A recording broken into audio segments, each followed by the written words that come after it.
If you're able to just pay attention to this formula that I'll be sharing now, it will change your perception, it will change your game, it will change how you are perceived, it will change your sales, it will change everything about your brand. Today, I want to talk about how great brands are really built. Not what you think, just follow me. A lot of people think that to build a great brand, it starts with having a fancy logo, so they spend so much time, weeks and months and years in trying to create the best logo that they can use for their brand. As beautiful as that may seem, that's not where you want to start if you want to build a great brand. If you're a startup, an organization, a coach, or a creator, this will help you to build a great brand even though you're just starting from zero. Number one, stand for something. Be known for something. If you want to build a great brand, you must be known for something. You must stand for something. You must ask yourself, what I'm building, what exactly can I be known for? What exactly am I known for? And it's beautiful because for a lot of people that don't have a brand or don't want to build a brand, whether you agree or not, there's a brand that you currently have. And one of the things you want to do now is to really ask yourself, what are the known aspects of my brand and what are the unknown aspects of my brand? How am I currently being perceived? How am I currently being known? Because when you're able to analyze that, that will help you now know, okay,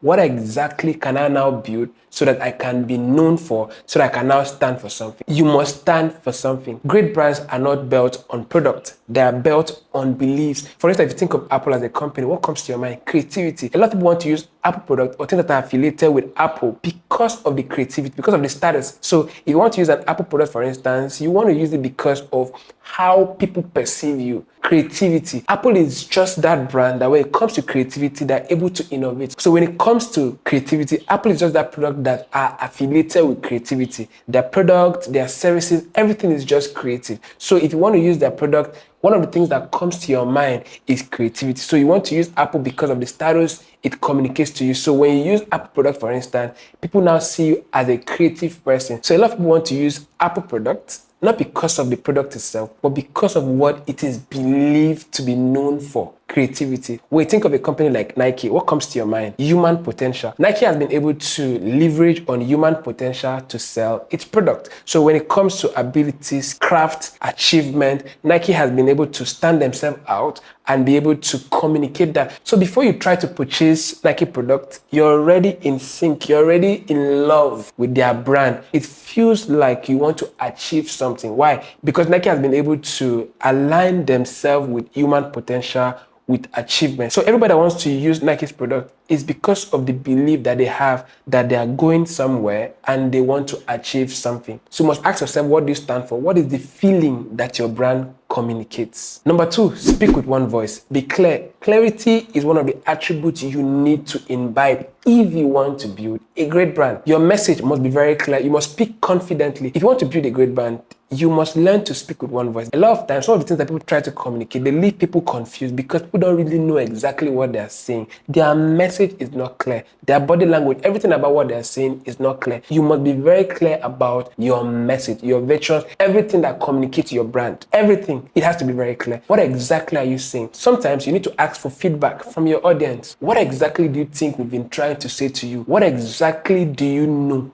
that we are doing right now? So you must seek feedback, because sometimes what you're actually saying, you've been, for the last couple of months, couple of years, you've been leaving your audience confused and you're not aware, and it's okay, but that's why you have to ask for feedback, so you can really ask yourself and your audience this question: are we in tune? What we are saying, is it really clear? Communication is two-way. Your intention is known, but the reaction, what is feedback from your community? So you have to be very clear about that, because sometimes you can be saying something and they're getting something else. So what is the communication? What is the gap that you need to fill? You don't have to leave your audience confused. Number three, serve a tribe. I think this is where you want to pay attention to. And if you're watching this video till now, I think you want to listen till the end, because I have a formula that will change how you've been building your brand. I think this is where a lot of startup coaches and creators, I think this is where they miss it. If you want to serve a tribe, you must ask yourself, and you must tell yourself the truth: my brand is not for everyone. A lot of people just think that what they are building, their brand, they think is for everyone. And that's where they get to miss it. So you're trying to serve everybody that comes to you. You're trying to serve everybody that tries to follow you. You're trying to serve everyone that tries to connect with you. Your brand is not for everyone. You must ask yourself, what is the small viable audience? Who am I supposed to serve? Who is that one person that I'm supposed to help? Because the beautiful thing is that when you're able to find that one person, you'll find the second person, you'll find the third person, and at the end of the day, you'll find a community of the like-minded individuals, of the like-minded people that your brand can serve. So if you're trying to have a message that can serve everybody, at the end of the day, you'll be stuck, be frustrated, because you're wondering and asking yourself this question, why am I not getting the required result? It's because you're trying to serve everybody. If your brand is a fitness brand and all you're trying to do is to get people to have a healthy diet or have a good shape or whatever, you must be very clear. If your brand is to make people laugh, you must be very clear that this is what my brand is trying to do. If your brand is trying to help people to become profitable, to make more money, if your brand is trying to entertain people, if your brand is trying to crack people up, if your brand is trying to sell this particular product to people, you must be very clear. If your brand is trying to market, if your brand is trying to help people to gain visibility, you must be very clear about what your brand is trying to do. So you can't try to be doing everything at the same time because you think that, okay, you need to carry everybody along. You must ask yourself this question: who is my brand for? Because you're not trying to serve everybody. When Amazon started, they started with selling books. They built a platform for books. So it was now for people that were interested in books. They had a specific audience. Great brands always have a specific audience they are trying to target. They're not trying to sell to everybody. One of the things you want to learn is to stop trying to sell to everybody, because your effort in trying to sell to everybody always leaves you stranded. And at the end of the day, you try to sell to a few or nobody. If you want to build a great brand, you must know that your brand is not for everybody. Another beautiful example is Canva. When they started in Australia, they're trying to build a final year yearbook design layout for final year students so that they could, design a layout for themselves, even though they lacked the initial design skill. So they didn't need any design skill for them to do that. So what they did was they targeted the final year student that needed to design a handbook. You know how that went for them. Today, Canva is known for many things, but then they started with something, a specific audience. And of course, you know the story of Facebook. Facebook started with trying to serve students in the university. And today, you know how Facebook has become, big and all that. So if you want to build a great brand, you must ask yourself, which specific audience, specific community, what tiny, small group of people can I serve now? Because it is in trying to serve those people that your brand can become big in the future. To build a great brand, you must ask yourself, who are you obsessed in trying to help? A lot of people are not really obsessed. You must ask yourself this question: who are you obsessed in trying to help? Who are the people that if you don't help them, it feels like you are dying? Are you trying to help people to discover purpose?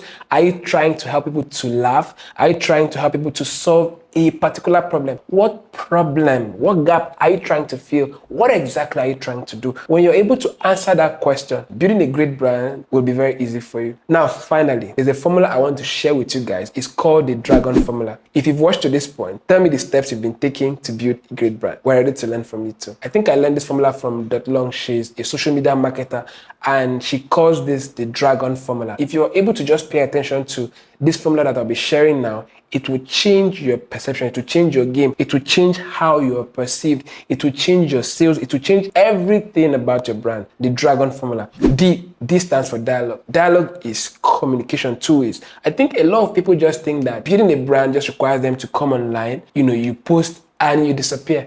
That's not how it works. You must understand that the people that are connected to you, these are human beings. These are human beings. If you left a post or if you're trying to communicate, you must ask yourself, are they listening? What exactly are they saying? How are you able to have a conversation with the people you call your audience? Because these are human beings. The people you call followers, these are human beings. These are people that are connected to you. These are people that are interested in what you're doing. You must ask yourself this question: have I been able to have an interaction, a conversation with the people that are connected to me? How are you able to have a conversation? If they leave a comment, are you able to respond, or are you now too big to respond to their comment? Every big brand, they're always responding to their DMs, they're always responding to every single comment. So if you want to build a great brand, you must learn to have a dialogue. In a Dragon Formula, the D is for dialogue. You must be ready to have dialogue with the people that are connected to what you're doing. These are people that will pay you. The next is R. R is for relatability. If you want to build a great brand, you must ask yourself, this thing I'm building, what I'm saying, the stories that I tell, how is it related? Because sometimes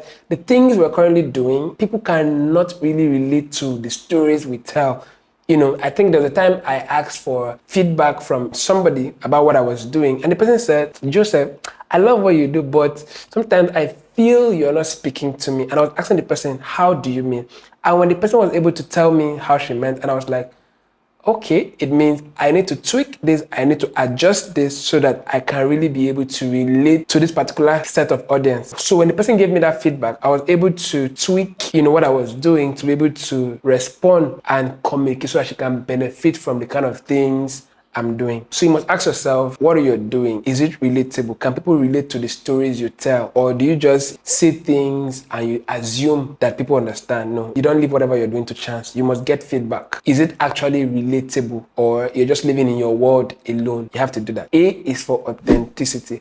I think a lot of people don't really understand what it means to be authentic. So many times, who you are in the real world, on the internet, they're just two different people. So if you want to build a great brand, when people meet you offline, and when they meet you online, they must be able to tell that this is the same person. Because sometimes we think that the people online and the people offline, they are different people. No, if you want to build a great brand, you must tell yourself that the person that I am, like people try to have a different persona, a different personality from who they are online and offline. It doesn't work that way. You must be authentic. When people meet you anywhere, they must be able to say, okay, I met Joseph. So Joseph I met at this conference, at this event, whatever, is the same Joseph I meet online. The same person I see on camera, is the same person I met in real life. So that feeling of your authentic self, who exactly you are, it has to be very obvious. And again, I think I need to state this, that sometimes authenticity is just something that we need to work on, right? Because sometimes if we are not careful, your authentic self would deny you of so many opportunities.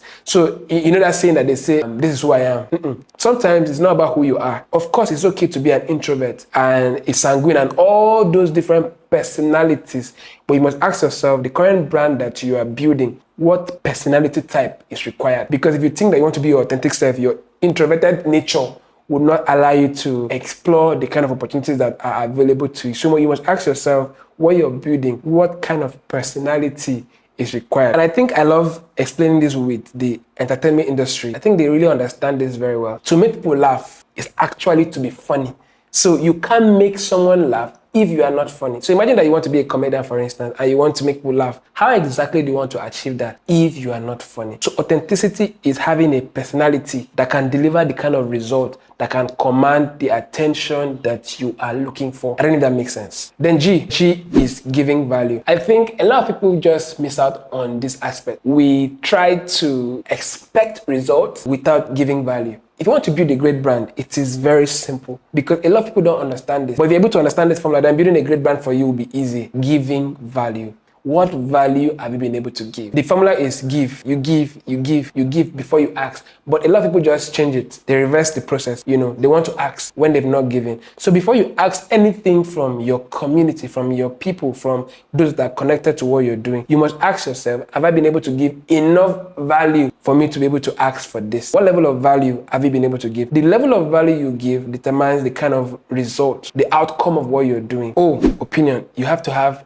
great opinion backed up with facts. A lot of people just have so many things to say, but if you check it, doesn't really hold water. So if you want to build a great brand, you must ask yourself, this opinion you have, what is the fact? What is backing your opinion? And of course, even though you don't have anything that is backing your opinion, of course, whatever you have to say, just say it. I think that's how to build a great brand. If you have something to say that can help people, go ahead to say it. That is just what opinion means. Then finally, N is niche. What industry, what field, what category does this fit in, right? So whatever you want to build and you want it to be great, if you want to build a great brand, you must ask yourself, what is the category of this message? What is the category of the product? What is the category of this solution you're bringing? What is the category of what you currently have? So you must ask yourself, what industry? Who exactly can this help? And I think that would really help you. So what industry? Who are you trying to serve? Who are the people that can benefit from what you currently have to offer? If you're able to fix that, then I believe that you're ready to build a great brand. If you've watched this video to this point, I want you to subscribe so that you don't get to miss our next episode. My name is Joseph Etim, and it's been an amazing time sharing with you. Let me know in the comment what step you want to take right now to build a great brand. I'll be in the comment section to connect and learn from you, and I'm going to see you on the next one. Bye for now.